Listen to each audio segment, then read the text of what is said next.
los grandes especialistas de el manejo financiero le está haciendo como el culo. Sí.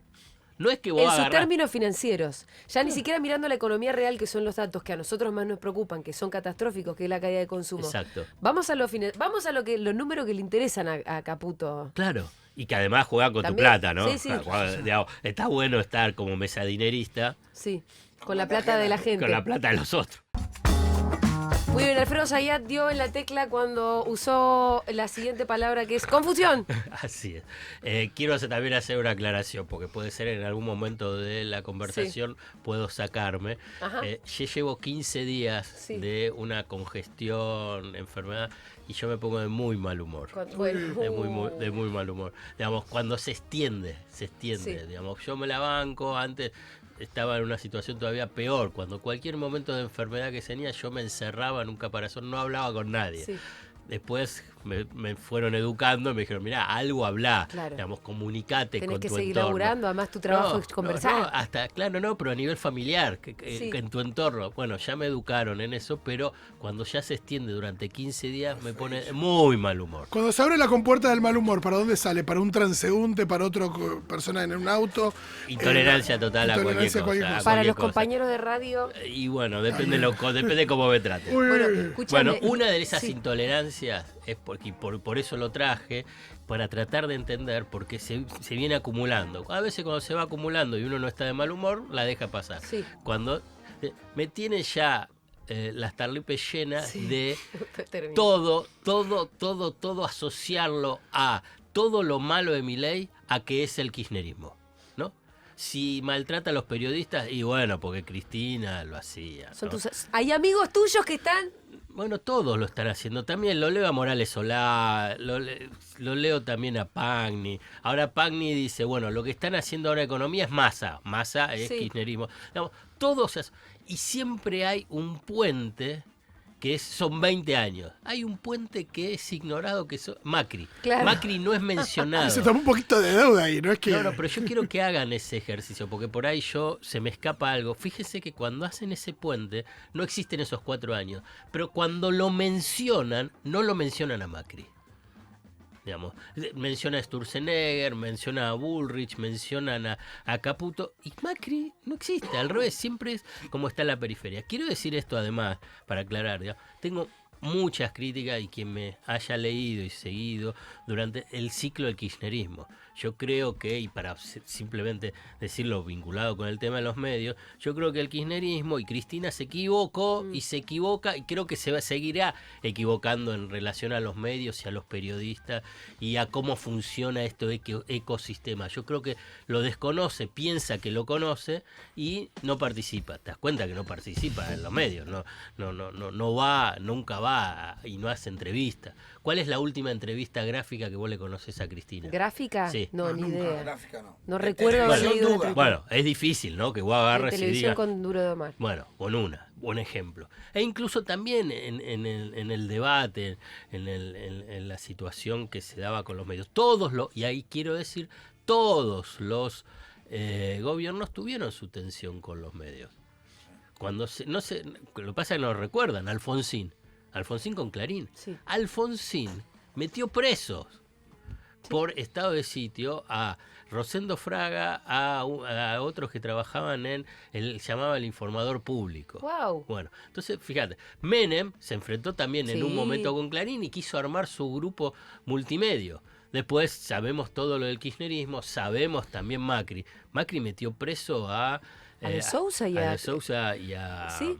Y a Cristóbal López. A los dueños del canal de noticias más importante, que era crítico por cuestiones impositivas. Quiso meter preso también a Santa María. Sí. Digamos, ustedes fueron desplazados de Nacional Rock, y además después la estigmatización a todos los que trabajaron en 678. Eso durante el macrismo. Entonces, vos agarrás si eso es una constante. Milei habla sobre los periodistas, ¿quién es? Igual que Cristina. Igual que el kirchnerismo. Sean buenos. Sean buenos, digamos, porque está bien, se dirigen. Y además Cristina nunca puso la foto, digo, yo estoy con vos, para mí hubo un montón de errores, cosas que no se hicieron bien, todo. Pero Cristina nunca puso la foto en Twitter de test periodistas diciéndoles como insultándolos directamente como lo hizo Milei. No, pero aparte el nivel de discusión que planteaba Cristina con el periodismo no era chabacano como el que está. No era insulto, no insultaba. Pero lo que quiero decir es que es una constante. Esto no es el kirchnerismo, eso es lo que quiero decir. Hay que entender la dinámica, y a esto apunto, y a las situaciones, para poder entenderlo a Milei.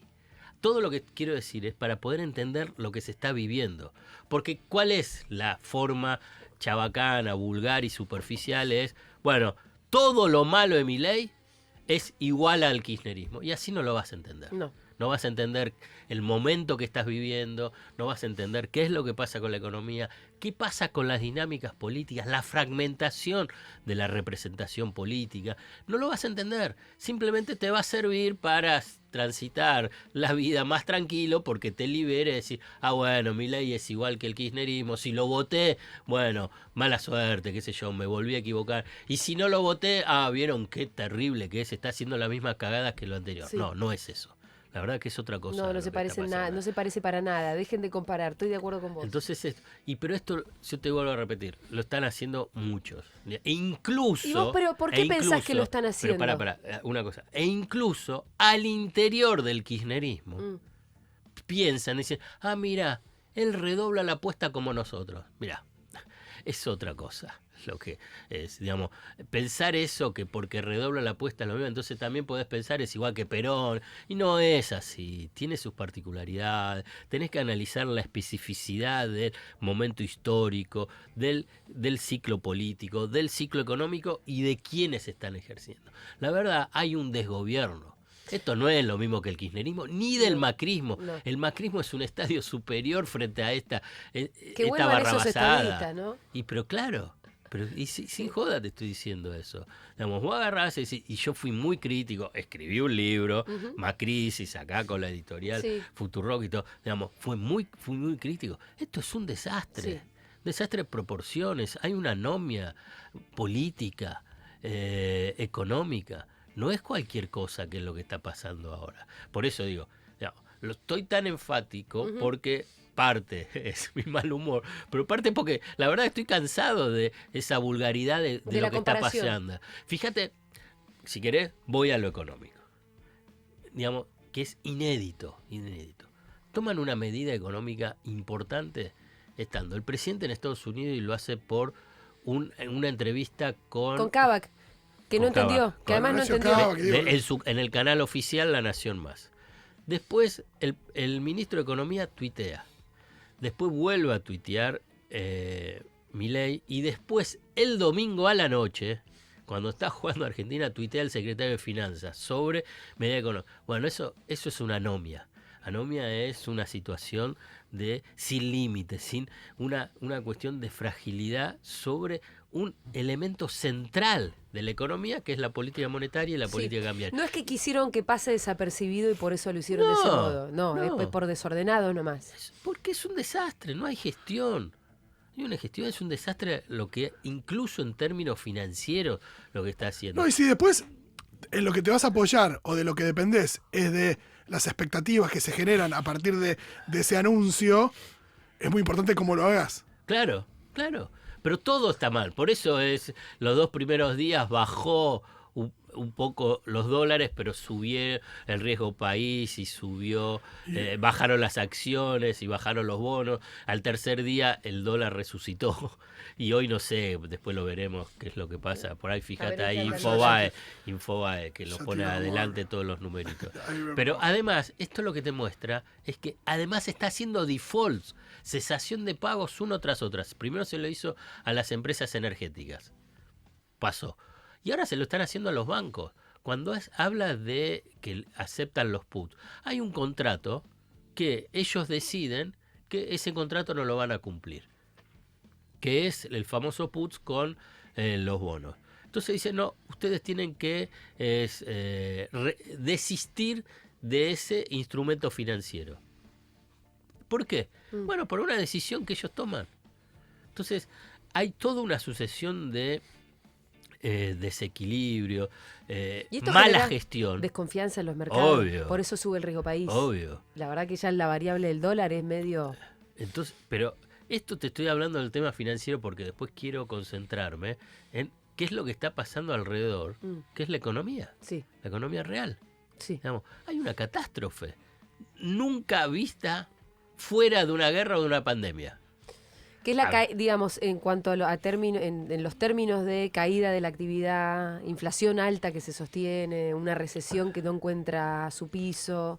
Ellos estaban pensando y vendiendo la historia, y muchos la van comprando y la estuvieron comprando. ¿Cuál era? El rebote en B corta. Sí. Baja fuerte, sube fuerte. Ya claramente no da. Sigue el tobogán. Claro. Otros agarraban y decían, no, va a ser en una U. O en una sonrisa, sí. ¿no? ¿Entienden? Cuando yo hago la figura es cómo va la economía, ¿no? Otros hablaban de la famosa pipa. La pipa Nike. Claro, de la pipa, ¿no? Otros hablaban de la L. Bueno, baja, se estanca, pero bueno, sí. Sigue la I. Es una I, larga. Sigue, qué sé yo, en algún momento parará, porque no es que se va a destruir.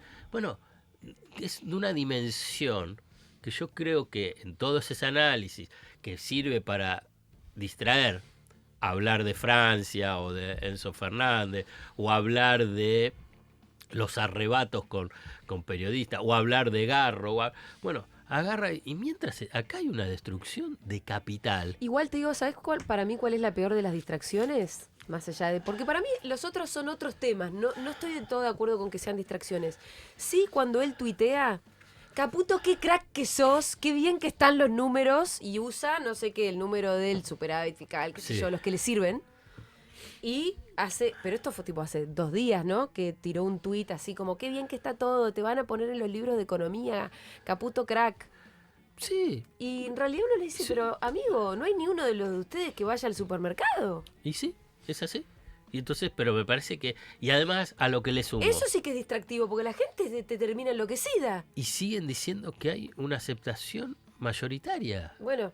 Pero, a ver, yo siempre me metí con los pronósticos de los economistas e incluso acá, durante este semestre, también siempre hablaba de que iba a haber recuperación, y no hay recuperación.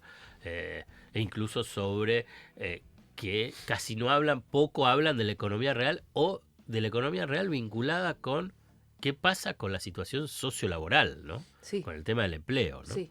Que es un drama. Es un drama, digamos, de proporciones. Digamos. Es como si solamente miraran las cuentas de la macro, ese orden supuestamente fiscal, pero muy a grandes rasgos, y no miraran nada hacia adentro. Pero siguen estando dominantes, ¿no? Sí. Los economistas. Y está bien, es parte, si ya lo expliqué varias veces, lo voy a decir. ¿Qué es? No entiendo de economía. ¿Qué se te presenta a los economistas? Yo sí entiendo de economía. Y bueno, dale, explícame. Entonces después no te acordás, como estás cruzado por la angustia de qué es lo que pasa con la economía, entonces querés que alguien te venga y te lo explique. En este caso soy yo. Sí. Bueno, yo no te digo qué es lo que va a pasar en el futuro, yo te explico qué es lo que pasa. En cambio ellos sí te dicen va a pasar tal que va a pasar tal cosa, hay que hacer tal cosa, tenés que ajustar, tenés que sufrir. Bueno, los encuestadores. Sí. Con todo respeto, como yo siempre digo. Ahí es donde se está por pudrir. No. Cuando a nivel de los resultados electorales, ¿cuándo le fue bien? Digamos, es difícil encontrar. Pero ¿no? la crítica viene a que ellos siguen midiendo niveles altos de aceptación. Claro. A ver, ¿por qué? ¿Por qué voy a creer esos niveles altos de aceptación si tus antecedentes sobre el voto casi siempre fue errado? ¿Por qué tengo que creerlo? Igual, ¿sabes qué? A nosotros nos pasa en nuestro mini focus group, que son los móviles de Matu Rosu. Nosotros vemos que todavía se sostiene una aceptación, pero yo creo que a 6 meses de haber votado... ¿Qué tipo de aceptación? No, bueno, hay que bancarlo. Todavía es muy rápido para decir que no. Yo creo que tiene algún sentido en la gente que lo votó hace muy poco, sentir que en algún momento va a llegar algo mejor, porque esa es la promesa. Igual es una cuestión de fe. No, bueno, pero porque es un círculo vicioso, para ponerlo, digamos. Los medios dicen, y la mayoría se informa por diferentes portales, por diferentes accesos a la comunicación, ¿no? Los medios dicen, la gente está bancando. Sí. el sufrimiento va a servir.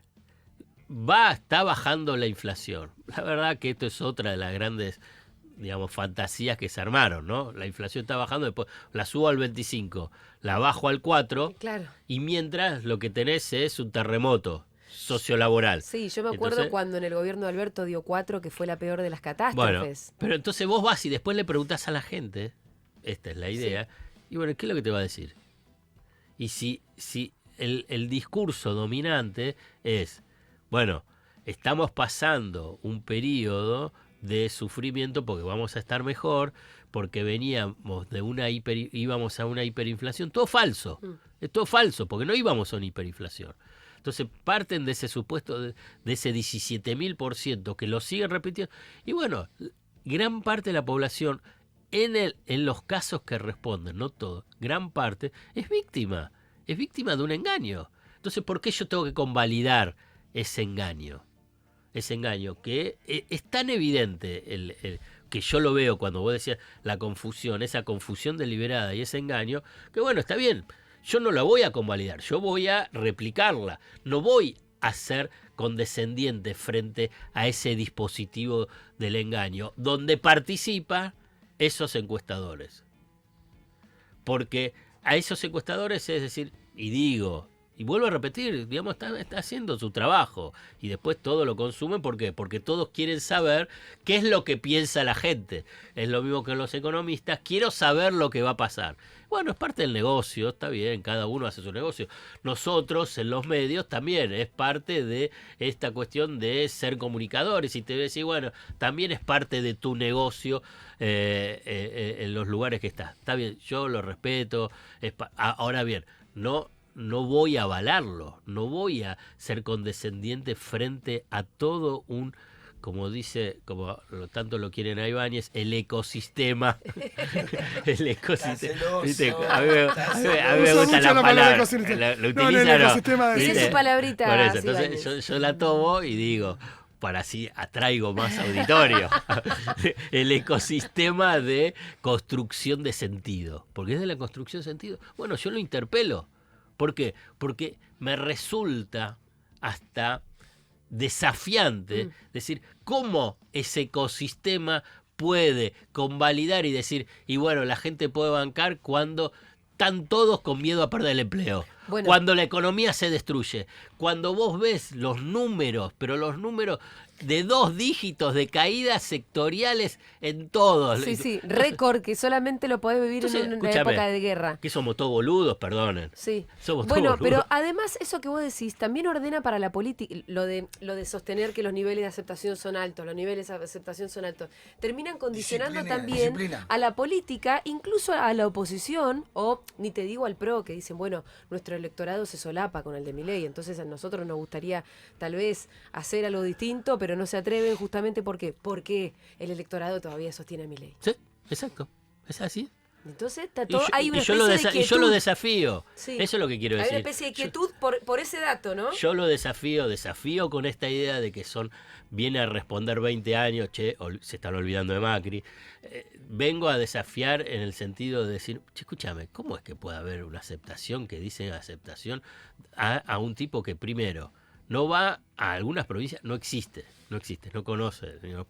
Después va destruyendo todo a su paso. No tiene dentro de la incorporación de su discurso la palabra industria, empleo. No la tiene. Entonces, hay una cuestión de complicidad y ahí viene, si querés, si vos siempre me preguntás, ¿y por qué? Y bueno, hay una cuestión política, ideológica y de negocios. Esos 3, para poder entender. Pues si no, esto es insostenible. Es insostenible. Digamos, vos agarrás y dices, la Unión Industrial Argentina, ¿cómo no dice nada de todo lo que está pasando? Bueno, porque es político. ¿Tiene un gráfico de vez en cuando? No, lo hacen, lo tiran, porque tienen que tirar los números. Pero escúchame, no da ninguna aplicación. Imagínate una caída de la industria en junio del 12 y pico % del consumo en los supermercados. No hay. No hay antecedentes. Pero no hay. Entonces, frente a todos estos números que no hay antecedentes, bueno, si querés, me revela en el sentido del abordaje analítico sobre lo que está pasando. Entonces, frente a ese abordaje, decir, bueno, ¿qué es lo que está pasando?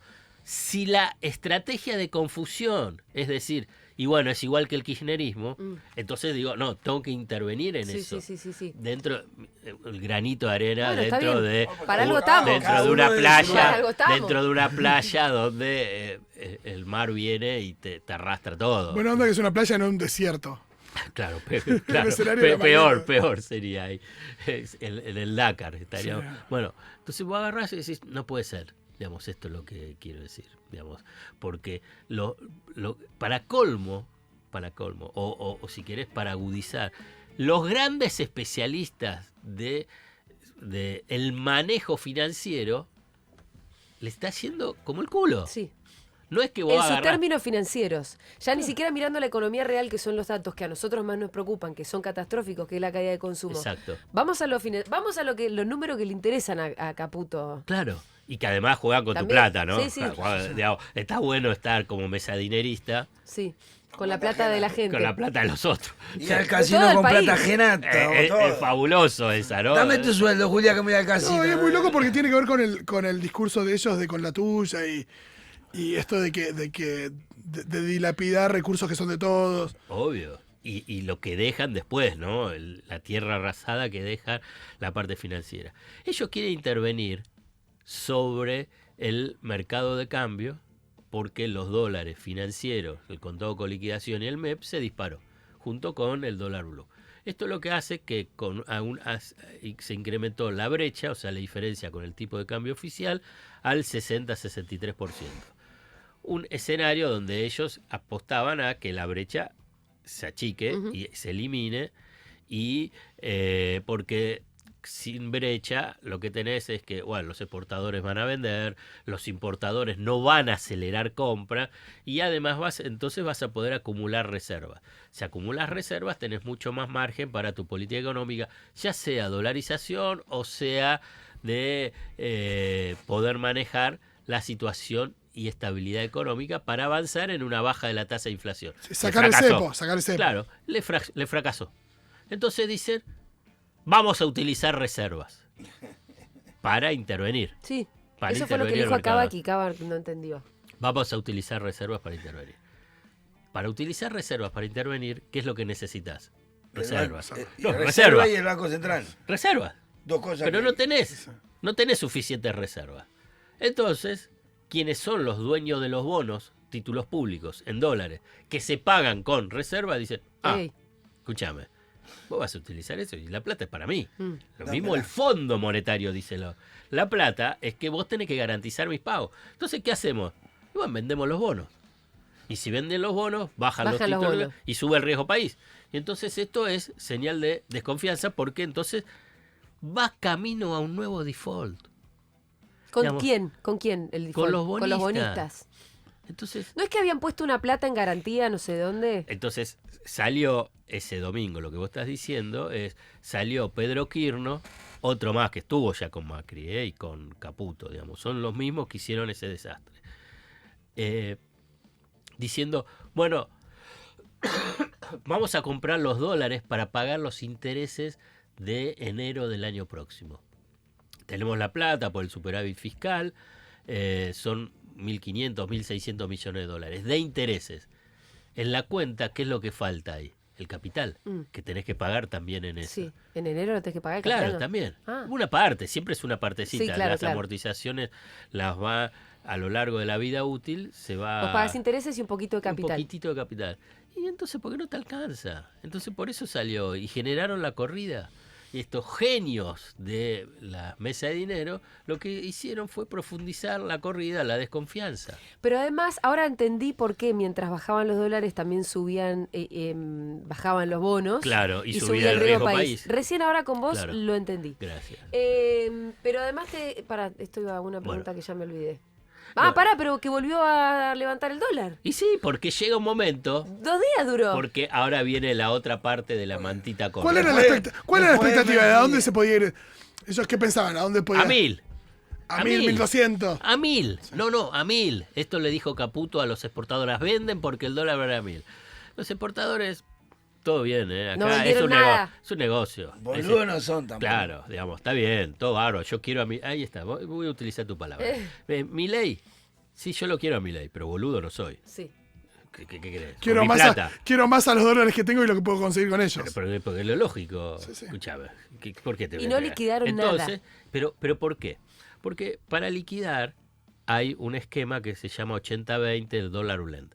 Vos tenés un dólar, ese dólar, el 80% te lo dan al dólar oficial y el 20% lo podés vender cuando quieras en el contado con liquidación. Sí. O sea que te da un dólar más alto que el dólar oficial, ¿no? Porque tenés un 20% de un dólar a 1.400 o era 1.500. Si baja a 1.300, ¿qué pasa? Ese 20% es menos.